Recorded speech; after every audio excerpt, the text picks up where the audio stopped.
أعوذ بالله من الشيطان الرجيم.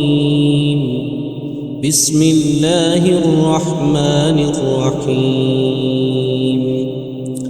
الحمد لله الذي أنزل على عبده الكتاب ولم يجعل له عوجا قيما لينذر بأسا شديدا من لدنه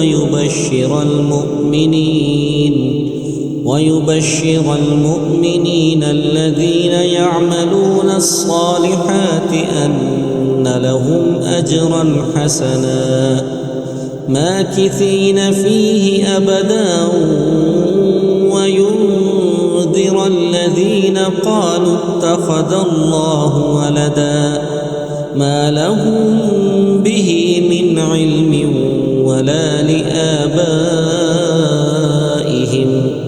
كبرت كلمة تخرج من أفواههم إن يقولون إلا كذبا فلعلك باخع نفسك على آثارهم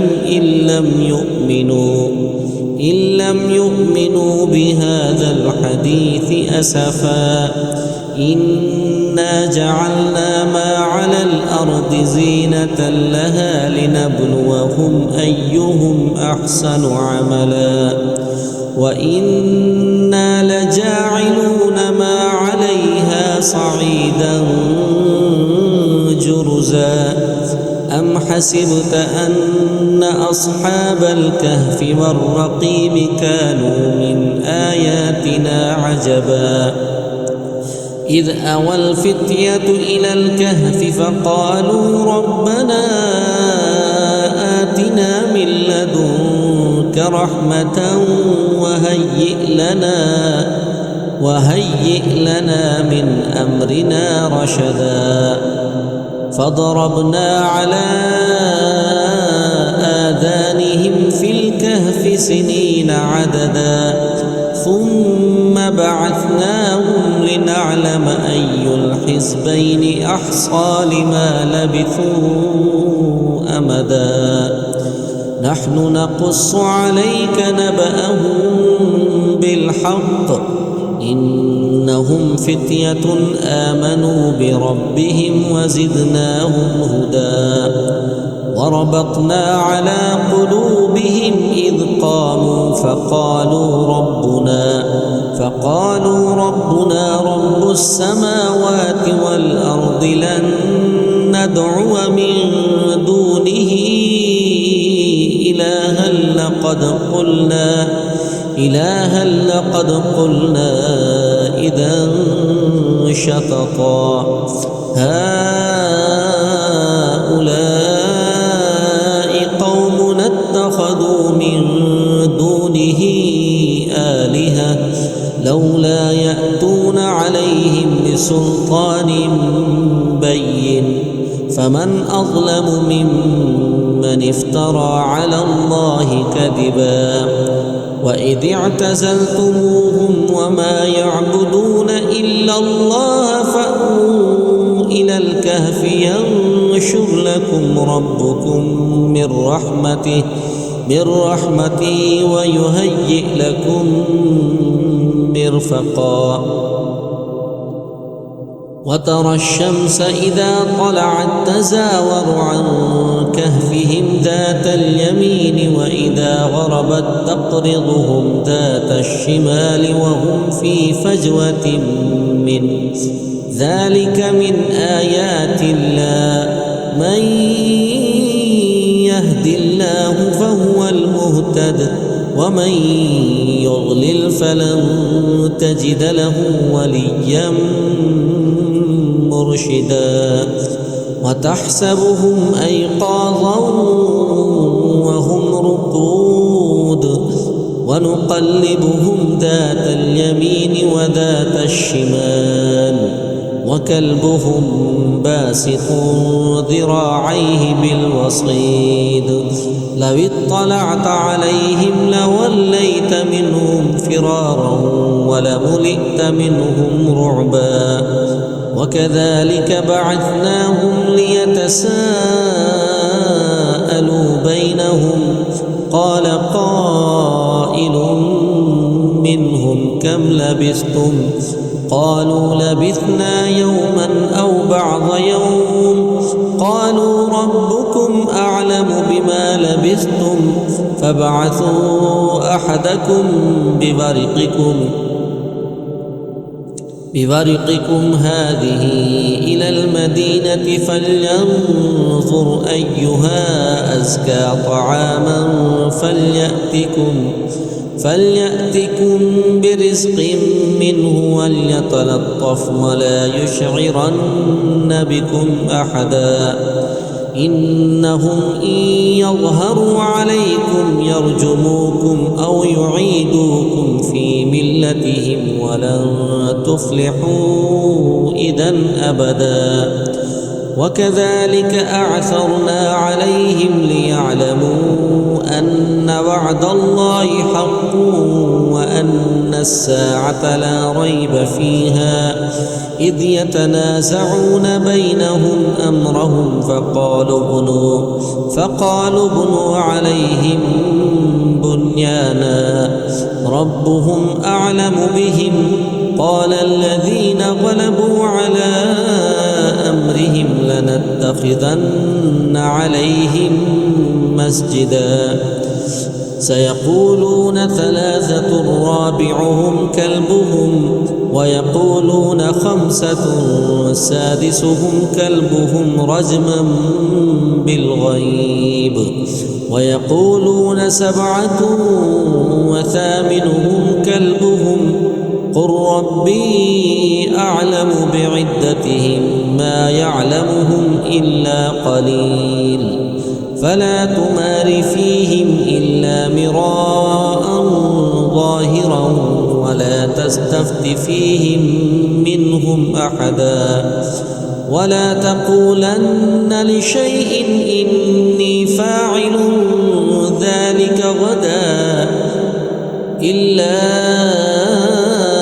أن يشاء الله واذكر ربك إذا نسيت وقل عسى أن يهديني ربي لأقرب من هذا رشدا ولبثوا في كهفهم 300 سنين وازدادوا 9 قل الله أعلم بما لبثوا له غيب السماوات والأرض أبصر به وأسمع ما لهم من دونه من ولي ولا يشرك في حكمه أحدا واتل ما أوحي إليك من كتاب ربك لا مبدل لكلماته ولن تجد من دونه ملتحدا واصبر نفسك مع الذين يدعون ربهم بالغداة والعشي يريدون وجهه ولا تعد عيناك عنهم تريد زينة الحياة الدنيا ولا تطع من أغفلنا قلبه عن ذكرنا واتبع هواه وكان أمره فرطا وقل الحق من ربكم فمن شاء فليؤمن ومن شاء فليكفر إنا أعتدنا للظالمين نارا حاط بهم سرادقها وإن يستغيثوا يغاثوا بماء كالمهل يشوي الوجوه بئس الشراب وساءت مرتفقا إن الذين آمنوا وعملوا الصالحات إنا لا نضيع أجر من أحسن عملا أولئك لهم جنات عدن تجري من تحتهم الأنهار يحلون فيها من أساور من ذهب ويلبسون ثيابا خضرا من سندس واستبرق متكئين فيها على الأرائك نعم الثواب وحسنت مرتفقا. واضرب لهم مثل الرجلين جعلنا لأحدهما جنتين من أعناب وحففناهما بنخل وجعلنا بينهما زرعا كلتا الجنتين آتت أكلها ولم تظلم منه شيئا وفجرنا خلالهما نهرا وكان له ثمر فقال لصاحبه وهو يحاوره أنا أكثر منك مالا وأعز نفرا. ودخل جنته وهو ظالم لنفسه قال ما أظن أن تبيد هذه أبدا وما أظن الساعة قائمة ولئن رددت إلى ربي لأجدن خيرا منها منقلبا. قال له صاحبه وهو يحاوره أكفرت بالذي خلقك من تراب ثم من نطفة ثم سواك رجلا لكن هو الله ربي ولا أشرك بربي أحدا.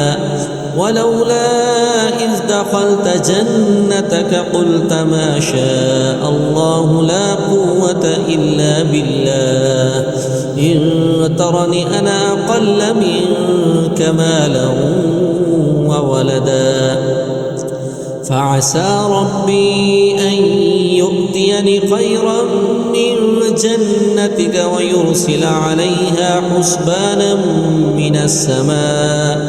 من السماء فتصبح صعيدا زلقا أو يصبح ماؤها غورا فلن تستطيع له طلبا. وأحيط بثمره فأصبح يقلب كفيه على ما أنفق فيها وهي خاوية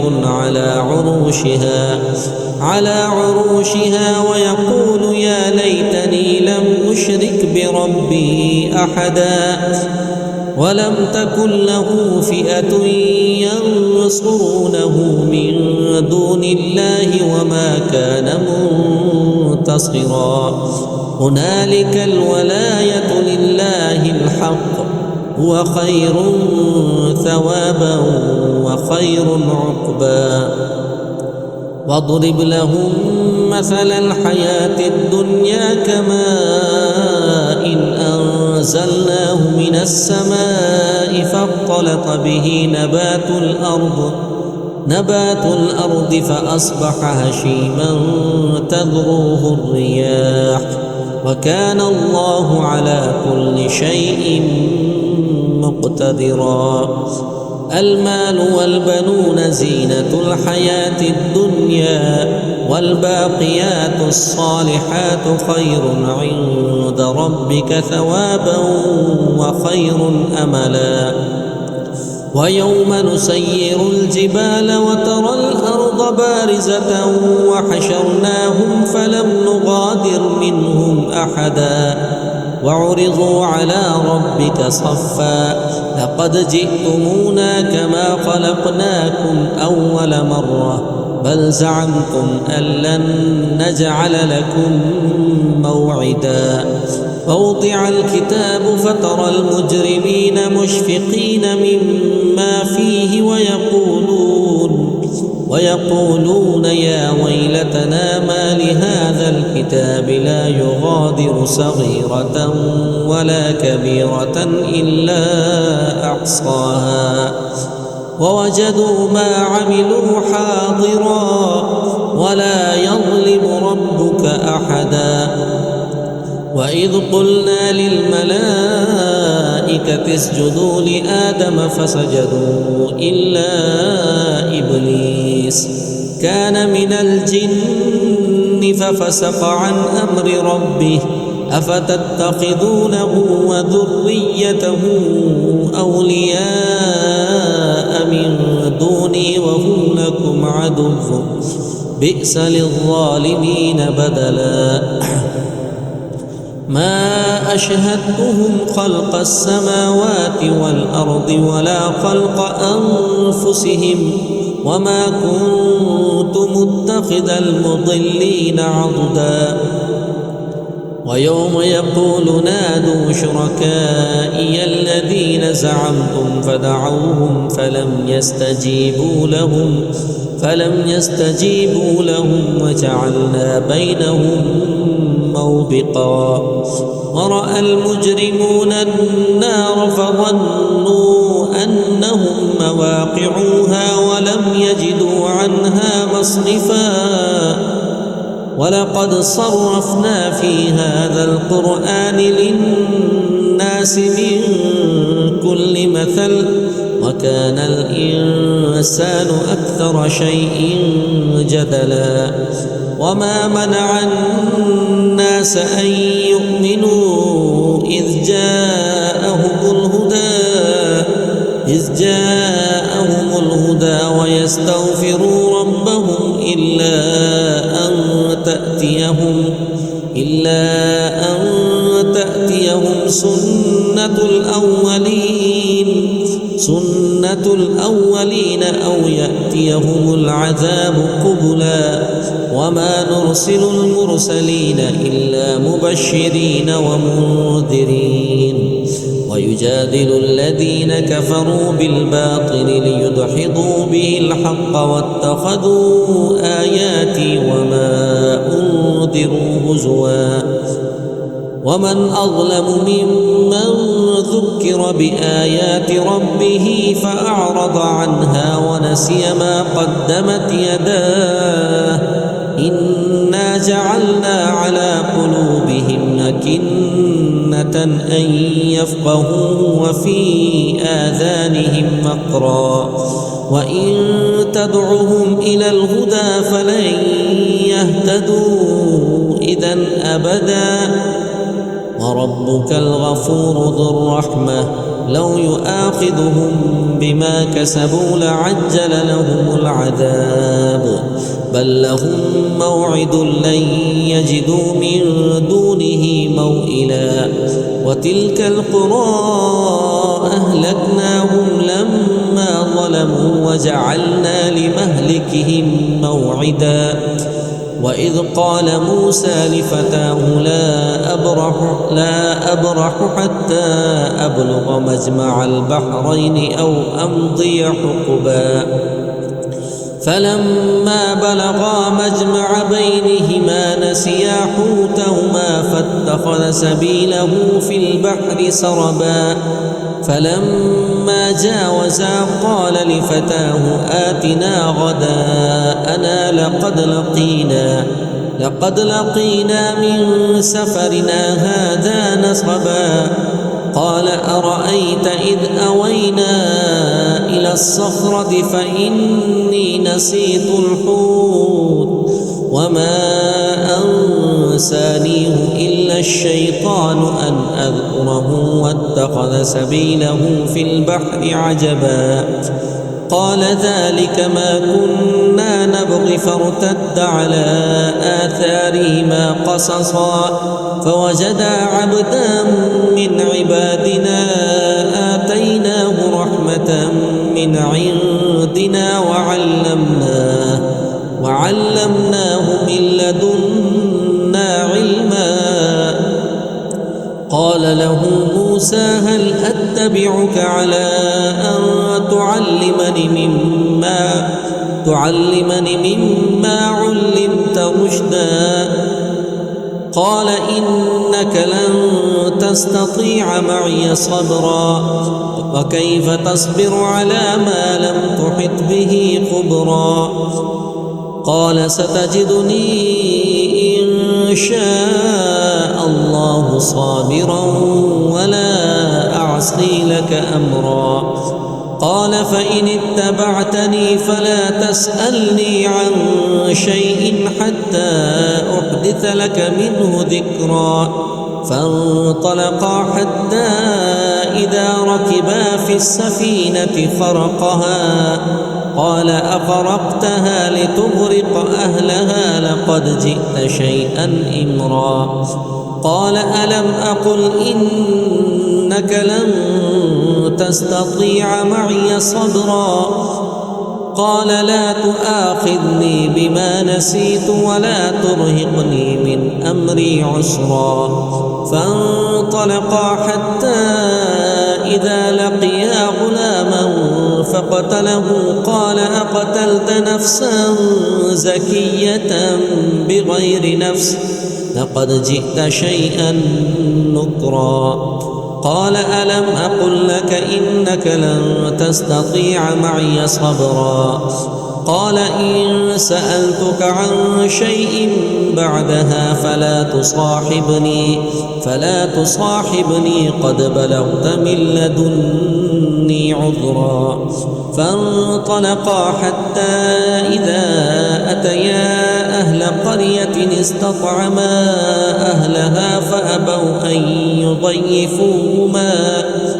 أن يضيفوهما فوجدا فيها جدارا يريد أن ينقض فأقامه. قال لو شئت لاتخذت عليه أجرا. قال هذا فراق بيني وبينك سأنبئك بتأويل ما لم تستطع عليه صبرا. أما السفينة فكانت لمساكين يعملون في البحر فأردت أن أعيبها وكان وراءهم ملك يأخذ كل سفينة غصبا. وأما الغلام فكان أبواه مؤمنين فخشينا أن يرهقهما طغيانا وكفرا فأردنا أن يبدلهما ربهما خيرا منه زكاة وأقرب رحما.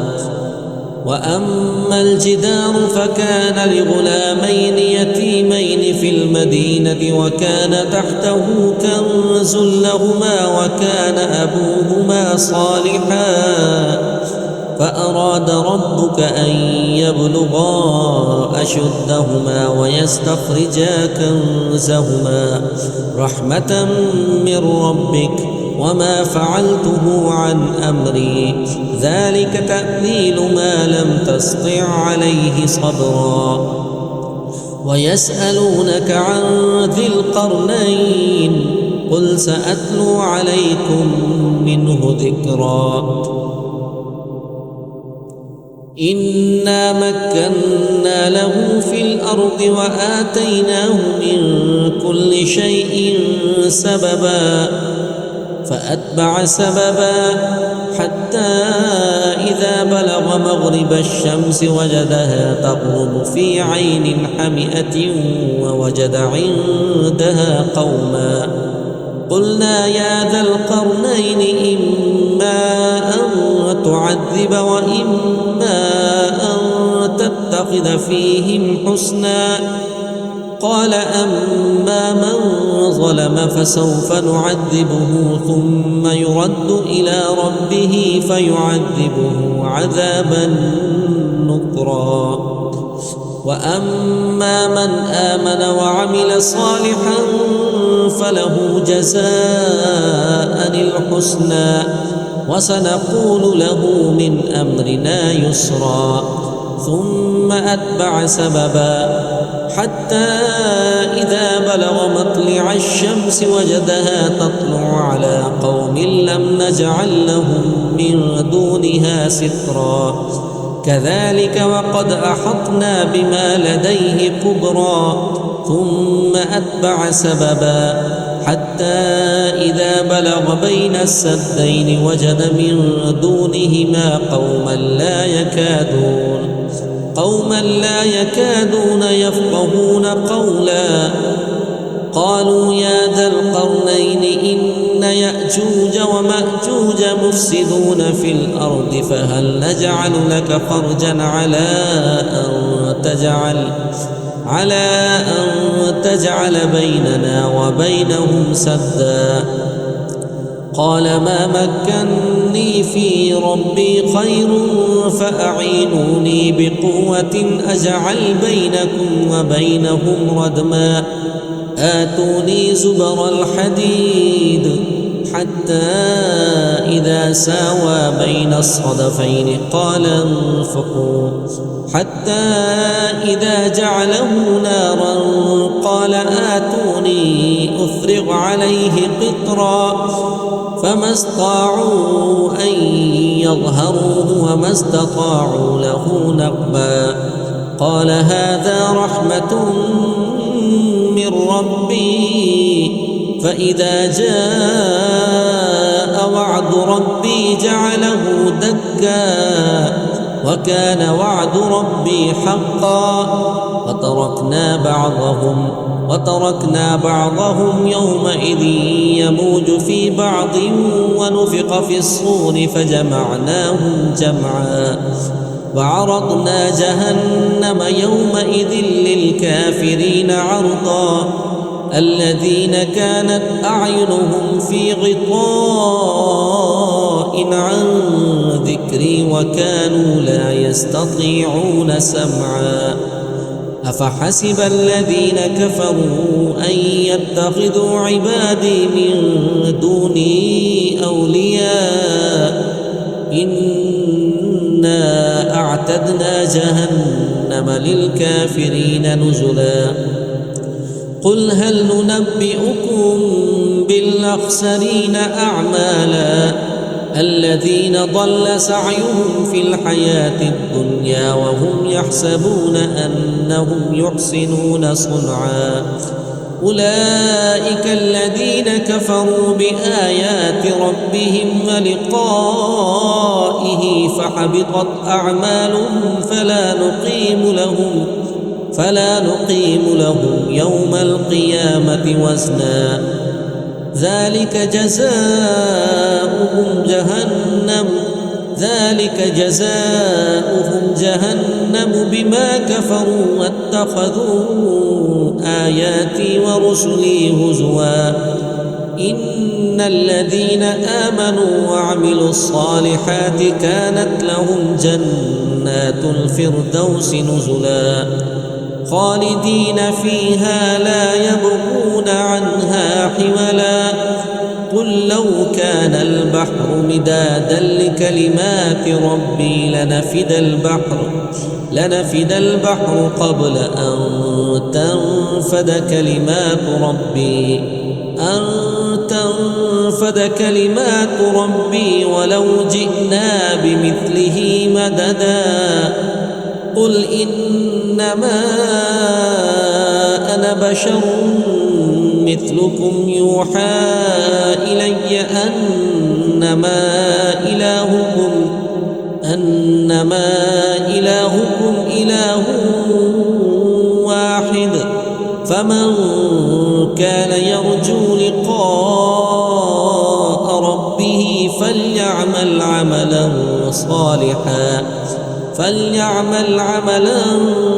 صالحا ولا يشرك بعبادة ربه أحدا.